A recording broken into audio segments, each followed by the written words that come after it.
Like, I've always felt like teams really will help you hold yourself accountable and live to a bigger standard. You know, Martell started a company called Parakeeto, and he had a technical person working with him. That person didn't work out, and kind of a few other people that wrote some code didn't work out. Eventually decided, I need a technical co-founder, and he went on the hunt. Now, it's not for everybody, but if you want a co-founder, here's the way to think about it. Number one, shared problem. I believe that if you're gonna have somebody else solve a problem that you're passionate about, a market opportunity that you see, that it's important that that person also feels the opportunity. They see it. They maybe have experience from their current job that's in that area. So one of the things that I like to do is find people writing code on existing open source projects. That's a really good way to find people that are relevant to my idea. I'll go look on Product Hunt or other sites that launch kind of little micro apps and see if anybody's working on something similar to mine. Sometimes a technical person, it's just them and they have this app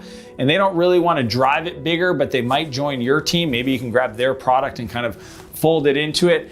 Or you can go on to these online forums and find out if there's people in your kind of like these forums that have technical experience that write code. The other way that I love doing it is finding developers that work at companies that technically might be a competitor.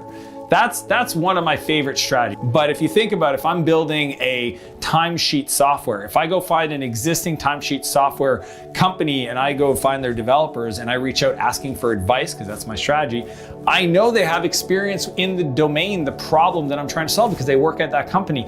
And for me to say, hey, I think there's a better, faster way to do that, they'll probably go, yeah, I totally agree. And I hate working on this code that's bloated and frustrating and it takes forever to build anything in this big bureaucratic company. I would love to join you. That shared problem is a big idea and is a great filter to use. Number two is face-to-face. Now, before we had COVID, you could do it, and I would go to code camps, startup weekends, accelerators, but going in person, because technical people, they're very, it takes a lot to gain their trust, okay? And if you just cold email me, trust me, it's not gonna work. You need to literally get them on a call, talk to them, understand what motivates them, get excited about what they're doing, because a lot of technical founders or potential, co-founders, they know that all the heavy lifting is done up front. And if you're just the business person, you get to just sit there and tell them what to do, and they got to spend 10 to 12 hours a day writing the code. So they're a little weary of anybody at first. So you want to go in there seeking advice, build trust, build some kind of rapport, and then eventually ask them to maybe collaborate with you on a small project, and you start to get them in. But the face-to-face today is replaced with Zoom meetings. So if you can't do it in person, which you probably can't right now, do it on a meeting. But the face-to-face video for a co-founder, trying to get somebody bought into your vision, is so important. Trust me, you're not gonna do it on chat. You're not gonna do it on email. There needs to be some eye-to-eye contact with the individual to get them bought in, to see your vision, to eventually get them to say yes. Number three, quantify commitment. So the big thing for me is in the early days, you need to, if you're thinking about splitting up equity, you got to figure out who's going to do what.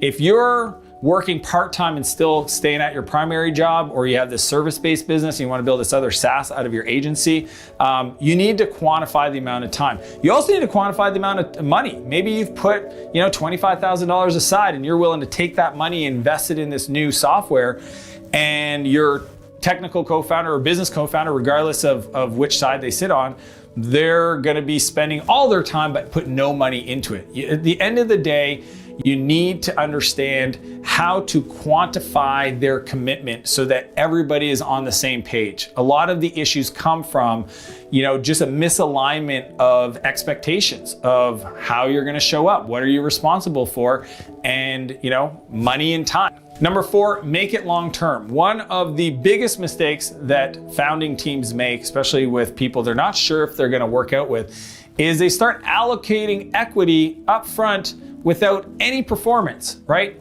The way I think about it is we wanna make sure that we plan for success.